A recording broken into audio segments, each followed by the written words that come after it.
else grew up in a house where cheese slices were counted? For real. I grew up in a house where I lived with the food police, my mother, who sometimes qualified for food benefits and sometimes didn't. Regardless, we were usually on a tight budget. And so I grew up in a house where I knew that when I got home from school, I was allowed one snack, one thing. And the order was, don't get into the leftovers, they're for dinner. And then she'd come home and she would do sort of an inventory to make sure that I hadn't eaten too much because she had to make it last. Who grew up with that sentence in the house? This needs to last till next week. This needs to last until the end of the month. I'm not sure we're going to make rent, so we need to do this.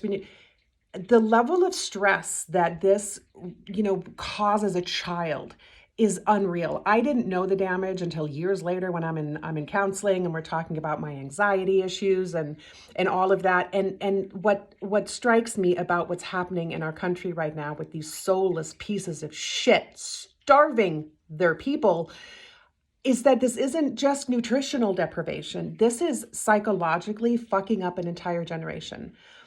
To grow up in that energy of lack, loss, anxiety, I don't know if there's enough. Oh my God, my mom's freaking out again. And I say my mom because whole other video, how, the men just sort of decide they don't have those children from their marriage anymore because they have new babies now. Anyhow, so mostly mothers freaking out in front of their kids often because the kid's wanting this treat, wants this kind of cereal, is still hungry. And the mom's like, I'm so sorry, baby, there's not enough.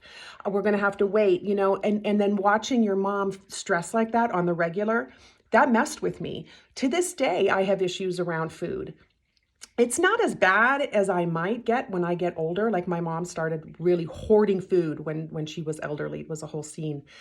But I still, I get this much milk, I go get more because just in case.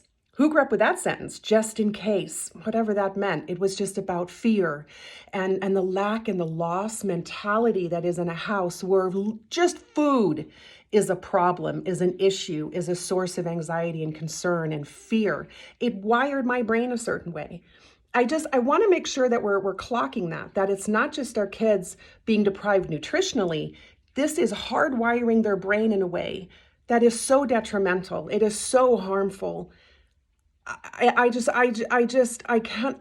still struggling. This is even happening, but I'm thinking of it because, again, I was a kid that grew up in that environment, counting cheese slices, watching the level of jelly, watching the peanut butter, making sure there were enough slices of bread for a sandwich for the rest of the week. That's what I'm talking about.